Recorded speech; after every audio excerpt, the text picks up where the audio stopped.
കുഞ്ഞാലിക്കുട്ടി എന്താ ഇന്ത്യൻ അല്ലേ? കുഞ്ഞാലിക്കുട്ടിക്ക് മുഖ്യമന്ത്രി ആയിക്കൂടെ? അല്ല. കാരണം ഈ പാരമ്പര്യവും ഈ രക്തവുമാണ് അവരുടെ സിരകളിൽ ഒഴുകുന്നത് എന്നുള്ളത് കൊണ്ട് തന്നെ ഇന്ത്യൻ പാസ്പോർട്ട് ഉണ്ടായതുകൊണ്ടോ, ഇന്ത്യയിലെ ആധാർ കാർഡ് ഉണ്ടായതുകൊണ്ടോ, ഇന്ത്യയിലെ ജനന സർട്ടിഫിക്കറ്റ് ഉണ്ടായതുകൊണ്ടോ അവർക്ക് മറ്റുള്ളവരെ പോലെ മുഖ്യമന്ത്രിയാകാനുള്ള അവകാശം ഉണ്ട് എന്ന് പറഞ്ഞാൽ അതിനെ പെട്ടെന്ന് അങ്ങോട്ട് തൊണ്ട തൊടാതെ വീഴുന്ന ലേശം ബുദ്ധിമുട്ടുണ്ട്. അത് ഈ ചരിത്രം അറിയാവുന്നതുകൊണ്ട്. ഇന്നിപ്പോ ചിലർ പറയുന്നു ഞങ്ങൾ ഇത് സവർണ രാജ്യത്തിന്റെ പടപ്പുറപ്പാടാണ്, ആദ്യം മുസ്ലിമീങ്ങളെ ഉന്നം വെച്ച് പുറന്തള്ളി നിർവീര്യരാക്കിയാൽ പിന്നെ ചാതുർവർണ്ണ്യം, ബ്രാഹ്മണ സേവ അത് ഒരു ജന്മപരമായ അവകാശമാണെന്ന് വിശ്വസിക്കുന്ന അധകൃത ജനവിഭാഗം. ഇന്ത്യയിലെ അധകൃത ഒരിക്കലും സ്വാതന്ത്ര്യത്തെ കുറിച്ച് സങ്കല്പിക്കുക പോലുമില്ല, അത് അവർക്കറിയാം. ഇന്ത്യയിൽ സ്വാതന്ത്ര്യം എന്ന് പറയുന്ന ആശയം കൊടുത്ത മുസ്ലിങ്ങളാണ്. ബ്രാഹ്മണന്റെ പാദസേവ എന്ന് പറയുന്നത് പുണ്യമാണെന്ന് അവരെ പഠിപ്പിക്കപ്പെട്ടത് കൊണ്ട് ഇന്ത്യയിലെ അധകൃത ജനവിഭാഗം അവർക്കെതിരെ സ്വാതന്ത്ര്യത്തിന് വേണ്ടി ചെറുവിരൽ അനക്കില്ലെന്ന് അവർക്കറിയാം. അതാണ് അവരുടെ ധൈര്യം. മുസ്ലിമീങ്ങളെ പുറന്തള്ളിയാൽ ബാക്കിയുള്ളവർ ഞങ്ങളുടെ അടിമകൾ താനേ ആയിക്കൊള്ളുമെന്ന്. അങ്ങനെ അവരെ പുറത്താക്കാൻ വേണ്ടി ശ്രമിക്കുന്നവരോട് വിനീതമായി ഞങ്ങൾക്ക് പറയാനുള്ളത്, ചരിത്രത്തിൽ ആ ഫറോവയോടൊപ്പം ഇപ്പോ ചിലർ ചോദിക്കുന്നു, അങ്ങനെയാണെങ്കിൽ മോഡി സവർണനല്ലല്ലോ. എന്നെ ഒരാൾ പരിഹസിച്ചു, എന്റെ പ്രസംഗത്തിന് കീഴിൽ കമന്റ് ഇട്ടുണ്ട്, മോഡി സവർണനല്ല ദളിതനാണ്. അതുപോലെ തന്നെ അമിത്ഷാ സവർണനല്ല, ഹിന്ദു പോലുമല്ല. അത് തന്നെയാ ഞങ്ങളുടെ പ്രശ്നം. ഞാൻ പറയാറുണ്ട്, നിങ്ങൾ ഹിന്ദു ആകാത്തതാണ് ഞങ്ങളുടെ പ്രശ്നം. നിങ്ങൾ ഹിന്ദു ആയിരുന്നുവെങ്കിൽ ഈ വൃത്തികേടുകളോടുണ്ടാകുമായിരുന്നില്ല എന്ന് ഞങ്ങൾക്കറിയാം. പിന്നെ മോഡി സവർണനല്ലെന്നുള്ളത് കൊണ്ട് മോഡി സവർണന് വേണ്ടി വിടുപണി ചെയ്യില്ല എന്നാരാ പറഞ്ഞത്? ഫറോവ എന്ന് പറയുന്ന ബനൂ ഇസ്രായേല്യരായ സാധുജനങ്ങളെ ടിബത്തി ഭൂരിപക്ഷത്തിന്റെ വംശീയത ഉപയോഗിച്ച് വളരെ ക്രൂരമായി പീഡിപ്പിച്ച് അധികാര സ്ഥാനങ്ങളിൽ അകറ്റിമാറ്റിയ ഫറോവ എന്ന് പറയുന്ന ഏകാധിപതിക്ക് പിണിയാളായി വർത്തിച്ചത് ഖാറൂൻ എന്ന് പറയുന്ന ആ ബനൂ ഇസ്രായേലുകളിൽ ഒരുത്തനായിരുന്നു എന്ന് ഖുർആൻ പറയുകയാ. ഇന്ന ഖാറൂന കാന മിൻ ഖൗമി മൂസ ഫബഗാ അലൈഹിം. ഇന്ന ഖാറൂന കാന മിൻ ഖൗമി മൂസ ഫബഗാ അലൈഹിം. ഖാറൂൻ മൂസയുടെ വംശത്തിൽപ്പെട്ടവനായിരുന്നു, എന്നിട്ടും അവർക്കെതിരിൽ അവൻ അക്രമം അഴിച്ചുവിട്ടു. ഇത് തന്നെയാണ് മോഡി, അധികൃതരുടെ വിഭാഗത്തിൽപ്പെട്ടവനാണ്, എന്നിട്ടും അവർക്കെതിരിൽ അയാൾ അക്രമം അഴിച്ചു വിടുകയാ. ഇത് ചരിത്രത്തിന്റെ തനിയാവർത്തനമാ. അതുകൊണ്ട് ജന്മം കൊണ്ട് സവർണനാകണമെന്നില്ല, കർമ്മം കൊണ്ടും അതുപോലെ തന്നെ മനസ്സുകൊണ്ടും സവർണനായാൽ മതി. പക്ഷെ ഈ സവർണ ആധിപത്യം രാജ്യത്ത് വിജയിക്കില്ലെന്ന് ഇന്ത്യയിലെ ജനത എത്രയോ വട്ടം തെളിയിച്ചു. കഴിഞ്ഞ 2 തെരഞ്ഞെടുപ്പിലും എണ്ണത്തിന്റെ സാങ്കേതികതയുടെ നൂലിൽ തൂങ്ങി ഇന്ത്യ രാജ്യത്തിൽ നിങ്ങൾ അധികാരത്തിലിരിക്കുന്നു എന്നല്ലാതെ 30% ഇന്ത്യൻ ജനത വോട്ട് ചെയ്തവരിൽ 30% പോലും മഹാഭൂരിപക്ഷം വരുന്ന ഹിന്ദുക്കൾ നിങ്ങൾ വോട്ട് ചെയ്തോ? ഇല്ല എന്നുള്ളതാണ് ഞങ്ങളുടെ പ്രിയപ്പെട്ട ഹിന്ദുമത വിശ്വാസികളുടെ ഞങ്ങളുടെ വിശ്വാസത്തിന്റെ ആധാരമായി വർത്തിക്കുന്നത്. ആ വിശ്വാസം തകരുകയില്ല എന്ന് ഞങ്ങൾക്ക് തീർച്ചയുണ്ട്. അങ്ങനെ ഈ രാജ്യത്തെ മറ്റു തര ജനവിഭാഗങ്ങളെയെല്ലാം ഓരോരോ രാജ്യം കൊടുത്ത് തൃപ്തിപ്പെടുത്തി അവരെ ഈ രാജ്യത്ത് നിന്ന് പുറന്തള്ളിയിട്ട് ഇനി ബാക്കിയുള്ള ആളുകളെയും വെച്ച് ഇന്ത്യ രാജ്യത്ത് ഒരു ഹിന്ദു രാജ്യം പണിയാം എന്നാഗ്രഹിച്ച് നൂറ്റാണ്ടുകളായി ഈ രാജ്യത്തെ സവർണന്മാർ നടത്തിക്കൊണ്ടിരിക്കുന്ന പദ്ധതി, അത് ഇന്ത്യ രാജ്യത്തെ മതേതര ഗവൺമെന്റുകൾ വകവെച്ചു കൊടുക്കാതിരുന്നതിന്റെ പ്രയാസവും കൊതിക്കറുമായി അവർ മുന്നോട്ട് പോകുമ്പോഴാണ് അവർക്ക് ദൗർഭാഗ്യകരമായി അവർക്ക് കഴിഞ്ഞ 2 തെരഞ്ഞെടുപ്പുകളിൽ അധികാരം കയ്യിൽ വരുന്നത്. ആ അധികാരം കയ്യിൽ കിട്ടിയപ്പോൾ ഇതാണ് സുവർണാവസരം എന്നവർ തീരുമാനിച്ച് അവർ രാജ്യത്ത് ഹിന്ദു രാഷ്ട്രം നടപ്പാക്കാൻ ശ്രമിക്കുക. ഹിന്ദു രാജ്യത്തെ നമുക്ക് പേടിയില്ല. കാരണം മഹാത്മാഗാന്ധി ഇവിടെ ഒരു ഹിന്ദു രാജ്യം ഉണ്ടാകണം, രാമരാജ്യം ഉണ്ടാകണമെന്ന് പറഞ്ഞു. അപ്പോ രാജ്യത്ത് ആരും അത് കേട്ട് പേടിച്ചില്ലല്ലോ. പേടിച്ചോ? മഹാത്മാഗാന്ധി രാമരാജ്യം ഉണ്ടാകണമെന്ന് പറഞ്ഞപ്പോ നമ്മൾ അതാരും കേട്ട് പേടിച്ചില്ല. മഹാത്മാഗാന്ധി ഹേ റാം എന്ന് പറഞ്ഞുകൊണ്ട് മരിച്ചത് കേട്ടും ആരും നടുങ്ങിയില്ല. പക്ഷെ ഇവര് രാമന്റെ പേര് പറയുമ്പോഴേ ജനങ്ങൾക്ക് നടുക്കമാണ്, ഞെട്ടലാണ്. ഹിന്ദു രാജ്യത്തോടല്ല നമുക്ക് വിരോധം, മറിച്ച് ഈ രാജ്യത്ത് ഹിന്ദു രാജ്യത്തിന്റെ പേര് പറഞ്ഞ് നടപ്പിൽ വരുത്താൻ വേണ്ടി ശ്രമിക്കുന്ന ഭീകര രാജ്യമാണ്. അതായത് ഇവരുടെ ആദർശ ആചാര്യനുണ്ടല്ലോ ഗോൾവാൾക്കർ. ഗോൾവാൾക്കറുടെ അജണ്ട നടപ്പാക്കപ്പെടുമ്പോൾ അപ്പോ ഗോൾവാൾക്കറുടെ ആ സങ്കല്പത്തിൽ ഇവിടെ ഹിന്ദുക്കളും ക്രിസ്ത്യാനികളും രാജ്യത്തെ ക്യാൻസറുകളാണ്, അർബുദങ്ങളാണ്. ഇന്ത്യ രാജ്യത്ത് പാവപ്പെട്ട ജനതയെ തൊട്ടുകൂടാത്തവരായി മാറ്റി നിർത്തുമ്പോൾ, പാവപ്പെട്ട സ്ത്രീജനങ്ങൾക്ക് മാറുമറയ്ക്കാൻ പോലും അവകാശം നിഷേധിക്കുമ്പോൾ, പാവപ്പെട്ട സ്ത്രീകളെ ഭർത്താവ് മരിച്ചാൽ ചിതയിൽ തള്ളിയിട്ട് 10,000-കണക്കിന് സ്ത്രീകളെ കൊല്ലക്കൊലയല്ല സാക്ഷാൽ കൊല ചെയ്യുമ്പോൾ, ചുട്ടരിക്കുമ്പോൾ, ഇതുവരെയും ഇന്ത്യ രാജ്യത്തെ സവർണ തമ്പുരാക്കന്മാർ അതിനെതിരിൽ ഒരു തെറ്റാണെന്നൊരു വാക്ക് പോലും ഇന്ത്യയുടെ ചരിത്രത്തിൽ പറഞ്ഞിട്ടില്ല. നമ്മൾ ഓർക്കണം. അപ്പോഴും അവർ ഇന്ത്യ രാജ്യത്തിന്റെ ശത്രുക്കളായി മുസ്ലിങ്ങളെയും ക്രിസ്ത്യാനികളെയും അവതരിപ്പിച്ചുകൊണ്ടിരിക്കുകയായിരുന്നു. പെണ്ണുങ്ങളെ തീ തള്ളിയിട്ട് കൊല്ലുന്നവർ ശത്രുക്കളല്ല, മാറുമറയ്ക്കാൻ അവസരം കൊടുക്കാത്തവർ ശത്രുക്കളല്ല, റോട്ടിൽ പട്ടിക്കും പശുവിനും വഴി നടക്കാവുന്ന തെരുവില് മനുഷ്യന് വഴി നടക്കാൻ പറ്റാതെ പോകുന്നത് ഭീകരതയല്ല, ശത്രുതയല്ല. ഇന്ത്യ രാജ്യത്തെ സവർണ തമ്പുരാക്കന്മാരുടെ ഉള്ളിലിരിപ്പ് നമ്മൾ അറിയണം, ഇന്ത്യക്കാരറിയണം. 50 കൊല്ലം മുമ്പ് വരെ നമ്മുടെ കേരളത്തിന്റെ തെരുവുകളും അനുഭവിച്ച ദുരന്തമാണത്. അതൊക്കെ ഇന്നില്ലല്ലോ, പിന്നെ ഇപ്പൊ അത് പറയുന്ന ചില ആളുകൾക്ക് തോന്നുന്നത്. ഒരുപക്ഷെ നിഷ്കളങ്കരായ ഹിന്ദുക്കൾക്കും ചില RSSകാർക്കും ഒക്കെ ചിലപ്പോൾ തോന്നുന്നുണ്ടെങ്കിൽ അവരറിഞ്ഞോട്ടെ, 50 കൊല്ലം മുമ്പ് ഇന്ത്യ രാജ്യത്തെ ജനങ്ങൾക്ക് ഇവര് സ്വാതന്ത്ര്യം കൊടുത്തത് മനസ്സോടുകൂടി കൊടുത്തതല്ല. ഇന്ന് വരെ ചാതുർവർണ്ണ്യത്തിന്റെ ഭീകരതയെ ഇവരാരും വിമർശിച്ചിട്ടില്ല, ഒരു വാക്കുകൊണ്ട് പോലും. ചാതുർവർണ്ണ്യം തെറ്റാണെന്ന് ഇന്നോളം പറഞ്ഞിട്ടില്ല. ഈ സംഭവങ്ങളെല്ലാം നടക്കുമ്പോഴും ഈ സവർണ മനസ്സുള്ളവർ ഇന്ന് ഇന്ത്യ രാജ്യത്ത് ആസ്വദിച്ചേതു ഹിമാചലം അലയടിക്കുന്ന ഈ പ്രക്ഷോഭങ്ങളിൽ നമ്മുടെ ഭാഗമായി ചേരുന്ന ഹൈന്ദവ സഹോദരങ്ങളെ നമുക്ക് കാണാൻ കഴിയുന്നുണ്ട്. ക്രൈസ്തവ സഹോദരങ്ങളെ ബഹുമാന്യനായ സൂസൈ ഭാഗ്യമടക്കം നമ്മളോട് ക്ഷണിക്കാതെ കയറി വന്ന ഐക്യദാർഢ്യം പ്രഖ്യാപിച്ച് കടന്നുപോയത് നമുക്കൊക്കെ പകരുന്ന ഊർജം ചെറുതല്ല.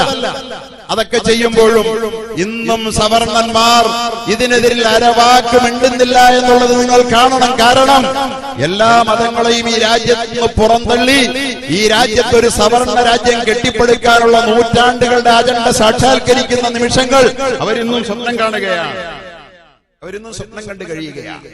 ആ രാജ്യം വരുമെന്നാണ് അവരുടെ പ്രതീക്ഷ. ആ മോഹമാണ് ഇവർക്ക് സമ്മാനിച്ചുകൊണ്ടിരിക്കുന്നത്. അതിന് മുസ്ലിമീങ്ങളെ നിങ്ങൾക്ക് രാജ്യം തന്നില്ല. എന്തിനാണെന്നറിയോ? ഈ പാകിസ്ഥാൻ പകുത്ത മുസ്ലിമീങ്ങളുടെ തലയിലാ വെച്ച് കെട്ടണേ. പാകിസ്ഥാൻ മുസ്ലിങ്ങൾക്ക് വേണ്ടിയിരുന്നേയില്ല എന്ന് മാത്രമല്ല, പാകിസ്ഥാൻ മതരാഷ്ട്രമാണെന്നാ പറയുന്നേ. അത് കള്ളമായി എഴുതി വെച്ചതാ. പാകിസ്ഥാനിൽ ഒരു മതവുമില്ല. ഇസ്ലാമിക രാജ്യങ്ങളിൽ മതം വളരാതിരിക്കാനും മറ്റ് രാജ്യങ്ങളിൽ മതം വരാനും ആവശ്യമായ എല്ലാ ആസൂത്രണങ്ങളും സാമ്രാജ്യത്വം അന്നേ ചെയ്തിട്ടുണ്ട്. ഇസ്ലാമിക രാജ്യങ്ങൾക്ക് മതമില്ല. നോക്കൂ, പാകിസ്ഥാനിൽ പോയതിനു ശേഷം പാകിസ്ഥാന്റെ രാഷ്ട്രപിതാവായി അവർ കണ്ടെത്തിയത് മതമില്ലാത്തവനെ ആയിരുന്നു എന്ന് നമ്മൾ മറന്നുപോയോ? മുഹമ്മദ് അലി ജിന്നയ്ക്ക് മതമുണ്ടോ? പാകിസ്ഥാൻ മതരാഷ്ട്രമാണെന്നുള്ള പഴി നമ്മൾ ഇപ്പോഴും കേട്ടോണ്ടിരിക്കുക. മുഹമ്മദ് അലി ജിന്നയെ കുറിച്ച് നെഹ്റുവിന്റെയും ജിന്നയുടെയും ചരിത്രം എഴുതിയ ഒരു ചരിത്രകാരൻ എഴുതി വെച്ചത്, നെഹ്റു എത്രമാത്രം ഹിന്ദുവായിരുന്നുവോ അത്ര പോലും മുസ്ലിം ആയിരുന്നില്ല മുഹമ്മദ് അലി ജിന്ന എന്നാണ്. നെഹ്റു എത്ര ഹിന്ദുവായിരുന്നോ? ഹിന്ദു ആയിരുന്നില്ല, പക്ഷെ അത്ര പോലും മുസ്ലിം ആയിരുന്നില്ല മുഹമ്മദ് അലി ജിന്ന. ആ മുഹമ്മദ് അലി ജിന്ന പാർസിക്ക പെൺകുട്ടിയെ വിവാഹം കഴിച്ച് മദ്യം സേവിക്കുമായിരുന്ന, പന്നിമാംസം ഭക്ഷിക്കുമായിരുന്ന മുഹമ്മദ് അലി ജിന്ന മതത്തിന്റെ ആളാ. അദ്ദേഹം രാഷ്ട്രപിതാവായ രാജ്യത്തിന്റെ പേര് പറഞ്ഞുകൊണ്ട് ഇസ്ലാമിക രാജ്യം എന്ന് പാകിസ്ഥാനെ ചൂണ്ടിക്കാട്ടി ആരെയാ വരട്ടാൻ ശ്രമിക്കുന്നേ? ഇസ്ലാമിന്റെ പേര് പറഞ്ഞുകൊണ്ട് കുറെ തൽപര കക്ഷികളുടെ കൈകളിലേക്ക് ഒരു ഭൂഭാഗം അടർത്തി മാറ്റിയിട്ട് കൊണ്ടുപോക്കോ ഇസ്ലാമിക രാജ്യം, ഇനി ഞങ്ങളെ ഹിന്ദുക്കളെ സവർണ രാജ്യം പണിയുന്നതിന് നിങ്ങൾ ശല്യം ചെയ്യരുതെന്ന് പറഞ്ഞുകൊണ്ട് അവിടെ കൊടുക്കുകയും അവിടെ ഇസ്ലാമുമായി ഒരു പുനബന്ധം പോലുമില്ലാത്ത ആളെ ബ്രിട്ടീഷ് വൈസ്രോയിയുടെ കാർമ്മികത്വത്തിൽ അവിടെ രാഷ്ട്രപിതാവായി പ്രഖ്യാപിക്കുകയും ചെയ്തുകൊണ്ടാണ് പാകിസ്ഥാൻ വിഭജിച്ചത്. അതുകൊണ്ട് പാകിസ്ഥാന്റെ പേര് പറഞ്ഞ് ഇസ്ലാമിക രാജ്യത്തിന്റെ പേര് പറഞ്ഞുകൊണ്ട് ഇന്ത്യയിലെ മുസ്ലിമീങ്ങളുടെ അവകാശത്തെ ചോദ്യം ചെയ്യാൻ വരുന്നവനോട് പോടാ എന്ന് പറയാൻ മാത്രമുള്ള ആർജവം ഇന്ത്യയിലെ മുസൽമാനുണ്ട്. കാരണം പാകിസ്ഥാൻ എന്ന് പറയുന്ന രാഷ്ട്രവും വേണ്ടവർക്ക് കിട്ടിയെന്നേ ഞങ്ങൾ കരുതുന്നുള്ളൂ. ഒരിക്കലും മുസൽമാന് കിട്ടിയ രാജ്യമല്ല. മുസൽമാൻ അത് കൊതിച്ചിട്ടുമില്ല. അതുകൊണ്ടാണ് കാശ്മീരികൾ പാകിസ്ഥാനോടൊപ്പം പോകാഞ്ഞത്. കാശ്മീരികൾക്കും പാകിസ്ഥാൻ വേണ്ട. ഇവിടെ കാശ്മീരിന്റെ 370 വകുപ്പെടുത്തി കളഞ്ഞത് ഒരു മഹാസംഭവമാണ്. അത് ഞങ്ങൾക്ക് കോൺഗ്രസ് സർക്കാരുകൾക്ക് കഴിയാത്തതെന്തോ ഞങ്ങൾ ചെയ്തു പോയി എന്ന് വീരസ്യം പറയുന്നവരെ ഒന്ന് ഓർക്കണം. വിഭജനത്തിന്റെ സമയത്ത് അതിർത്തി പ്രദേശങ്ങളിൽ മുസ്ലിം ഭൂരിപക്ഷ സംസ്ഥാനങ്ങൾ പാകിസ്ഥാനിലേക്ക് പോകണമെന്ന് തീരുമാനിക്കപ്പെട്ടപ്പോൾ സിന്ധു നദീതട നാഗരികതയുടെ കളിത്തൊട്ടിലായിരുന്ന സിന്ധ് പാകിസ്ഥാനിൽ പോയി മുസ്ലിങ്ങൾ അധികമായതുകൊണ്ട് പഞ്ചാബ് ഭാരതത്തിന്റെ ഭക്ഷ്യകലവറയായിരുന്ന പഞ്ചാബ് പോയി പാകിസ്ഥാന് നഷ്ടപ്പെട്ടു. അതുപോലെ തന്നെ ബംഗാൾ വിഭജിച്ച് പാകിസ്ഥാനിന് കൊടുത്തു. മുസ്ലിമീങ്ങൾ അധികമായതുകൊണ്ട് മതത്തിലും സംസ്കാരത്തിലും പാകിസ്ഥാനോട് ചേർത്ത് കൊട്ടി നിൽക്കുന്ന കാശ്മീർ എന്തുകൊണ്ട് പോയില്ല എന്ന് മറുപടി പറയണം നിങ്ങൾ. പാകിസ്ഥാനോടൊപ്പം പോകേണ്ട കാശ്മീറാ. അവര് പക്ഷെ പോകാതിരുന്ന് ഇന്ത്യയോടൊപ്പം നിന്നതിന് ഇന്ത്യ രാജ്യം കൊടുത്ത സമ്മാനമായിരുന്നു 370-ാം വകുപ്പ്. പാകിസ്ഥാന്റെ ആകേണ്ടിയിരുന്ന കാശ്മീർ, ആ കാശ്മീരിന്റെ 370-ാം വകുപ്പ് എടുത്തു കളഞ്ഞതുകൊണ്ട് ഈ രാജ്യത്തിന് ഒരു സംഭാവനയും നിങ്ങൾ ചെയ്തിട്ടില്ല. കാശ്മീരികളെ ഇന്ത്യയിൽ നകറ്റുകയാണ്. ഇന്ത്യയോടൊപ്പം നിൽക്കുന്ന ഫാറൂഖ് അബ്ദുള്ള ഇന്ത്യയുടെ തെരഞ്ഞെടുപ്പിൽ ഭാഗഭാക്കായി മുഖ്യമന്ത്രിയായ ഫാറൂഖ് അബ്ദുള്ള, അതുപോലെ തന്നെ മെഹബൂബ മുഫ്തി, ഇവരൊക്കെയാണ് ഇന്ന് തടങ്കലിൽ ജയിലിൽ കഴിയുന്നത്. പാകിസ്ഥാൻ വാദികളായ തീവ്രവാദികളല്ല, സ്വതന്ത്ര കാശ്മീർ വാദികളായ ഹുരിയത്തിന്റെ ആളുകളല്ല. ഇന്ത്യയെ സ്നേഹിക്കുന്നവരെ തടവിലിട്ടിട്ട് രാജ്യത്തെ രക്ഷിക്കുമോ ഈ പിശാചുക്കൾ എന്ന് നമ്മൾ ആലോചിക്കണം. അതുകൊണ്ട് വസ്തുതാപരമായി നാം ചരിത്രം പഠിക്കുകയും ചരിത്രത്തെ കൃത്യമായ നിലയിൽ പറഞ്ഞു കൊടുക്കുകയും ഇവരോട് നമുക്കൊന്നേ പറയാനുള്ളൂ, ഇന്ത്യ ഞങ്ങളുടേതാണ്. മര്യാദയ്ക്ക് ജീവിച്ചാൽ ഞങ്ങളോടൊപ്പം ഞങ്ങൾക്ക് സ്വസ്ഥമായി ജീവിക്കാം.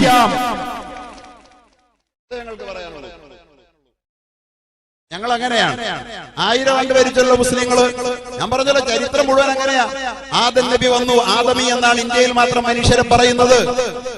ഏറ്റവും ഭൂരിപക്ഷം ഹിന്ദുക്കളെക്കാൾ ഇന്നും ഇന്ത്യയിലും പരിസരത്തിലും മുസ്ലിങ്ങൾ കൂടുതലാണ്. ഇസ്ലാമിന്റെ ഏകദൈവ വിശ്വാസം വേദങ്ങളിലും അതുപോലെ തന്നെ ഹൈന്ദവ ഋഷീശ്വരന്മാരുടെ വാക്കുകളിലും ഇന്നും പ്രസിദ്ധമാണ്. ഒരു സന്യാസിയും പറയില്ല തത്വത്തിൽ ദൈവസങ്കല്പം ബഹുദൈവത്വമാണെന്ന് ഒരു സന്യാസിയും ഇന്ത്യയിൽ വിവരമുള്ളവൻ പറയില്ല എന്ന് എനിക്കറിയാം. അതും ഇന്ത്യയുടേതാണ്. അങ്ങനെ ഇന്ത്യയിൽ 1000 ആണ്ട് അങ്ങനെ മുസ്ലിങ്ങൾ ഭരിച്ചു. വേറെ ലോകത്തെവിടെ ഇല്ലല്ലോ. ആരുടേതാണ് ഇന്ത്യ? ഇന്ത്യ മുസൽമാന്റേതാണ്. ഇന്ത്യയിലെ എല്ലാ ഹിന്ദുക്കൾക്കും അവസരവും അവകാശവുമുള്ള മുസൽമാന്റെ ഇന്ത്യ എന്നാ ഞാൻ പറയുന്നത്. അല്ലാതെ ഹിന്ദുവിന് അവകാശമില്ലാത്ത മുസൽമാന്റെ ഇന്ത്യ അല്ല. അങ്ങനെ ഒരു സങ്കല്പം മുസൽമാനില്ല.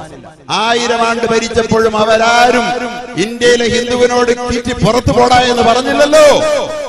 അവരെ സ്നേഹ സഹോദരങ്ങളെ പോലെ കൊണ്ടു നടന്ന് അവരുടെ വികാര വിചാര വിശ്വാസ വീക്ഷണങ്ങളെ മാനിച്ച് താലോലിച്ച് അവരുടെ വിശ്വാസം പിടിച്ചു വെച്ച് ഇന്ത്യ രാജ്യത്തിന്റെ മണ്ണിൽ അലിഞ്ഞു ചേർന്ന മുസ്ലിം ഭരണകർത്താക്കളുണ്ടല്ലോ. ആ ഭരണകർത്താക്കൾ ഇന്ത്യ രാജ്യത്ത് ഭരിച്ചതുപോലുള്ള ഒരു ഭരണം ഇന്ത്യ രാജ്യത്ത് നിലനിന്ന കാലത്താണ് ഇന്ത്യ സ്വസ്ഥമായി ഉറങ്ങിയത്. ചരിത്രത്തിൽ ആദ്യമായി ഇന്ത്യ സ്വസ്ഥമായി ഉറങ്ങിയത്. എന്നായിരുന്നു ഇന്ത്യയുടെ സ്വസ്ഥത നഷ്ടപ്പെട്ടത്? ഇന്ത്യയിൽ ഹിന്ദു സവർണാധിപത്യം ചാതുർവർണ്ണം കൊടിവെട്ടി വാണ നാളുകളിലായിരുന്നു അതെന്ന കാര്യം ആർക്കെങ്കിലും വിസ്മരിക്കാനാകുമോ? കേരളത്തിൽ പോലും ഗാന്ധിജി വന്നല്ലേ ക്ഷേത്രപ്രവേശന വിളംബരം അനുവദിച്ചു കൊടുത്തത്? ആർക്കാ? മുസ്ലിങ്ങൾക്കല്ല. മുസ്ലിങ്ങൾക്ക് പള്ളിയിൽ പോകാൻ ഒരുത്തന്റെ ഓശാരം വേണ്ടായിരുന്നു. അതുകൊണ്ട് വളരെ വ്യക്തമായി പറയുകയാണ്, ഇന്ത്യ രാജ്യത്ത് മുസ്ലിമീങ്ങളെ നിങ്ങൾക്ക് തൊടാനാവില്ല. നിങ്ങൾ ഈ രാജ്യത്ത് മുസ്ലിമീങ്ങളുടെ ശത്രുവേ അല്ല. അതിന് മാത്രം നിങ്ങൾ വളർന്നിട്ടില്ല. ഇന്ത്യ രാജ്യം മുസ്ലിമിന്റേതാണ്, മുസ്ലിം ഭൂരിപക്ഷമുള്ളതാണ്. പക്ഷെ ഞങ്ങളുടെ പ്രിയപ്പെട്ട ഹൈന്ദവ സഹോദരങ്ങൾക്ക് പരിപൂർണ സ്വാതന്ത്ര്യം, ഞങ്ങളെപ്പോലുള്ള സ്വാതന്ത്ര്യമുള്ള രാജ്യമാണ്. പക്ഷേ ചാതുർവർണ്ണ്യത്തിന്റെ പേരിൽ ഇന്ത്യ രാജ്യത്തെ പാവപ്പെട്ട ജനങ്ങളെ ചവിട്ടി തൂക്കാൻ ശ്രമിക്കുന്ന നിങ്ങളെ അവരും ഞങ്ങളും ഒന്നായി ചേർന്ന് നിന്നുകൊണ്ട് ഇന്ത്യയിൽ നിന്ന് കെട്ടിക്കും തീർച്ച എന്നീ സമ്മേളനം പറയുകയാ. നിങ്ങൾക്കിഷ്ടം പാകിസ്ഥാനിനോടാണ്, നവാസ് ഷെരീഫിനോടാണ്. നാളെ നേപ്പാളിൽ പോയപ്പോ പെട്ടെന്ന് ആരും അറിയാതെ ഫ്ലൈറ്റ് തിരിച്ചുവിട്ട് ഒരു ചാദറുമായിട്ട് ഒരു സാരിയായിട്ട് പോയേക്കുന്നു നവാസ് ഷെരീഫിന്റെ അമ്മയ്ക്ക്. ഈ മൂപ്പിലാൻ എല്ലാം പോയി കഴിഞ്ഞ് വാർത്ത വന്നപ്പോഴാണ് അറിയുന്നത്. ആരും അറിയാതെ പോയേക്കുന്നു. നവാസ് ഷെരീഫിന്റെ ചാരൻ എന്നല്ലേ പറയേണ്ടത്? അതുകൊണ്ട് നിങ്ങൾക്ക് പോകാം, നിങ്ങൾക്ക് പോകണമെങ്കിൽ പോകാം. പക്ഷെ ഞങ്ങളും ഞങ്ങളുടെ പ്രിയപ്പെട്ട, ഞങ്ങളെ ജീവനെ പോലെ സ്നേഹിക്കുന്ന, ഞങ്ങൾ ജീവനെ പോലെ സ്നേഹിക്കുന്ന ഞങ്ങളുടെ പ്രിയപ്പെട്ട ഹൈന്ദവ സഹോദരങ്ങൾക്കോ ക്രൈസ്തവ സഹോദരങ്ങൾക്കോ സിഖ് ബൗദ്ധ ജൈന പാഴ്സി സഹോദരങ്ങൾക്കോ ഇന്ത്യയിൽ നിന്ന് പോകേണ്ടി വരില്ല. ഞങ്ങൾ പോകാൻ അനുവദിക്കില്ല എന്ന് ഞങ്ങൾ ഉറക്കെ പറയുകയാ. നിങ്ങളല്ല പോകേണ്ടെന്ന് തീരുമാനിക്കുന്ന ഞങ്ങളാ. പൗരത്വം തീരുമാനിക്കുന്ന ഞങ്ങളാ. ഭൂരിപക്ഷമല്ലേ പൗരത്വം തീരുമാനിക്കുന്നത്, ന്യൂനപക്ഷമാണ്. അതുകൊണ്ട് ഞാൻ ആദ്യം പറയുന്നത്, നമ്മൾ ഈ ന്യൂനപക്ഷമാണെന്നുള്ള ഈ തെറ്റായ അവകാശവാദങ്ങളും ഭൂരിപക്ഷം. ഒരു രാജ്യം എന്താകണമെന്ന് തീരുമാനിക്കുന്ന അവിടുത്തെ ഭൂരിപക്ഷ ജനതയാ. അതുകൊണ്ട് ഇന്ത്യയിലെ ഭൂരിപക്ഷ ജനതയായ മുസ്ലിമീങ്ങൾ നാം തീരുമാനിക്കാം ആരിവിടെ നിൽക്കണം, ആരിവിടെ നിന്ന് പോകണമെന്ന്. രാജ്യത്തെ മനുഷ്യരെ മനുഷ്യനായി കാണാത്ത, പട്ടിയേക്കാൾ പന്നിയേക്കാൾ മൃഗീയമായി കാണാൻ ശ്രമിക്കുന്ന ഈ പിശാചുക്കൾക്ക് ഇന്ത്യയിൽ സ്ഥാനമില്ലെന്ന് നാമും ഇന്ത്യയുടെ അടിസ്ഥാന ജനതയും ഒന്നിച്ചു പറയുന്ന നാളുകളിലൂടെയാണ് ഇന്ത്യ രാജ്യം കടന്നുപോയിക്കൊണ്ടിരിക്കുന്നത്. അങ്ങനെ ഒരു ഒരുമിക്കലിന് വേദി ഒരുക്കാൻ കഴിഞ്ഞു എന്നുള്ളതിൽ ഇദ്ദേഹത്തിന് ഒരു നോബൽ സമ്മാനം വേണമെങ്കിൽ കൊടുക്കാൻ വേണ്ടി നമുക്ക് വേണമെങ്കിൽ നോബൽ അതോറിറ്റിക്ക് റെക്കമെൻഡ് ചെയ്യാം. ഇങ്ങനെ ഇന്ത്യൻ ജനതയെ സ്വാതന്ത്ര്യാനന്തരം ഇങ്ങനെ ഏകോദര സഹോദരങ്ങളെ പോലെ യോജിപ്പിക്കാനും പൈശാചിക ശക്തികളെ, ഇവരുടെ ഉള്ളിലിരിപ്പ് എന്താണെന്ന് നിങ്ങൾ ശരിക്കും മനസ്സിലാക്കണം. ഇവരുടെ ആചാര്യൻ എഴുതി വെച്ച ഗോൾവാൾക്കർ എഴുതി വെച്ചു, ഇവിടത്തെ മുസ്ലിമീങ്ങൾക്ക്, ഇത് ഞങ്ങൾ വെറുതെ പറയല്ല, മുസ്ലിമീങ്ങൾ വെറുതെ ഇല്ലാത്ത കാര്യം പറയുകയാണെന്നും പറഞ്ഞ് ഇപ്പോ എന്നെയും വിളിച്ചിരുന്നു. RSSന്റെ സുഹൃത്ത് പറയുന്നു, ഞങ്ങൾ എല്ലാ RSSകാരും മുസ്ലിങ്ങളുടെ ശത്രുക്കളല്ലെന്ന ഉസ്താദിനോടൊന്ന് പറയണമെന്നൊരു സുഹൃത്ത് എന്നോട് വിളിച്ചു പറഞ്ഞു. ചില ഉസ്താദുമാരെ കാണാൻ എവിടെ ഉസ്താദുമാരുള്ളതെന്ന് ഇങ്ങനെ തേടി നടക്കുകയാണ് പാവത്തുങ്ങൾ. ഇപ്പോ ഒരു ഗതികേട് ആലോചിക്കേ. നാം വിജയിക്കുന്നു, സംശയമൊന്നുമില്ല. എല്ലാ ഉസ്താദുമാരെയും തേടി വരികയാ. എന്നെ വിളിച്ചു പറഞ്ഞു, എന്റെ പ്രസംഗങ്ങൾ കേട്ടിട്ടാന്ന് തോന്നുന്നു, ഇവിടെ വിളിച്ചിട്ട് പറഞ്ഞു, RSSകാരെ എല്ലാം ഇങ്ങനെ പറയരുത്, ഞങ്ങൾ മോഡിയുടെ അമിത്ഷയുടെ ആളുകളല്ല, ഞങ്ങളെ അയാളെ കേസിൽ കൊടുക്കുമെന്നുള്ള പേടി കൊണ്ടാണ്, മുഖത്ത് നോക്കി പറയാൻ പേടിയാണ് എന്ന് ആ ഉസ്താദിനോടൊന്ന് പറയാമോ എന്ന് ചോദിച്ചു. അദ്ദേഹം എന്നെ വിളിച്ചിട്ട് പറഞ്ഞു, ഇങ്ങനെയാണ് പറയുന്നത് ഉസ്താദെ. ഞാൻ പറഞ്ഞു, വളരെ സന്തോഷം, അങ്ങനെ കേൾക്കാൻ ഞങ്ങൾ എല്ലാവരും കാത് കുറിപ്പിച്ചിരിക്കുകയാണ്. പക്ഷെ അത് പതുക്കെ പറയരുത്, ഉറക്കെ പറയണം, രംഗത്ത് വരണം, അവരോടൊപ്പം ഞങ്ങളുണ്ട്. ഞാൻ അവരോട് പറയുന്നു, അതാണ്. അതുകൊണ്ട് പാളയത്തിൽ പടയാ. അവരുടെ മുഖ്യമന്ത്രിമാരൊക്കെ ഇപ്പൊ ഈ ബില്ല് പാസ്സാക്കില്ല, ഭേദഗതി നടപ്പാക്കില്ലെന്ന് പറഞ്ഞു കഴിഞ്ഞല്ലോ. ഇവരെന്തിനാ ഉള്ള ഒരുക്കാന്നറിയോ? ഗോൾവാൾക്കർ എഴുതി വെച്ച 100ാം വാർഷികം ആഘോഷിക്കുമ്പോൾ ഗോൾവാൾക്കർ എഴുതി വെച്ചത് നടപ്പാക്കാൻ there are only 2 courses open to the foreign elements. വിദേശ വംശജർക്ക് മുമ്പിൽ 2 വാതിലുകളാണ് തുറന്നു കിടക്കുന്നത്, 2 സാധ്യതകൾ മാത്രമേ. ഏതാ വിദേശം? ക്രിസ്ത്യാനികളും മുസ്ലിങ്ങളെയുമാണ് വിദേശ എലമെന്റ്സ് എന്ന് പറഞ്ഞത്. അവർക്ക് മുമ്പിൽ 2 സാധ്യതകളേ ഉള്ളൂ. either to merge themselves in the national race and adopt its culture. ഒന്നുകിൽ അവർ ഇന്ത്യയുടെ വംശീയ സംസ്കാരത്തെ അതിൽ അലിഞ്ഞു ചേരുക, എന്നിട്ട് അത് സ്വീകരിക്കുക. അല്ലെങ്കിൽ ഇന്ത്യയിലെ വംശീയവാദികളുടെ ഔദാര്യത്തിന്റെ കീഴിൽ ജീവിച്ചോണം പുറത്തുനിന്ന് വന്നവർ. ഗോൾവാൾക്കർ എഴുതി വെച്ചതാ. അതാണ് ഇവിടെ നടപ്പാക്കാൻ ശ്രമിക്കുന്ന, ഔദാര്യത്തിൽ കഴിഞ്ഞോണമെന്ന്. കൂട്ടരെ, ആർജവത്തോടെ ഈ സമുദായം പറയുന്നു, ആർക്ക് വേണം നിങ്ങളുടെ ഔദാര്യം? നിങ്ങളുടെ ഔദാര്യത്തിന്റെ കീഴിൽ കഴിയാൻ ഞങ്ങൾക്ക് മനസ്സില്ല. ഞങ്ങളുടെ ഔദാര്യത്തിന്റെ കീഴിൽ വേണമെങ്കിൽ നിങ്ങൾ കഴിഞ്ഞുകൊള്ളണം എന്ന് പറയാൻ ഞങ്ങൾക്ക് ധൈര്യമുണ്ട്. ഇത് നടപ്പാക്കാനല്ലേ ശ്രമിക്കുന്നത്. as long as the national race may allow them to do so. ഇവിടെ കഴിയാൻ നാഷണൽ റൈസ്, ദേശീയ വംശീയവാദികൾ അനുവദിക്കുന്നിടത്തോളം കാലം വേണമെങ്കിൽ കഴിയാം. and to quit the country at the sweet will of the national race. അല്ലെങ്കിൽ ഇന്ത്യൻ ദേശീയവാദികളുടെ വംശീയവാദികളുടെ അവരുടെ സന്മനസ് ഉൾക്കൊണ്ടുകൊണ്ട് വേണമെങ്കിൽ രാജ്യം വിട്ടു പോകാം എന്ന് എഴുതി വെച്ചിരിക്കുകയാണ്. ക്ലെയിമിംഗ് നത്തിങ്, ഒരു അവകാശങ്ങളുമില്ലാതെ ജീവിക്കുമ്പോൾ ജീവിക്കാൻ പറ്റുകയുള്ളൂ.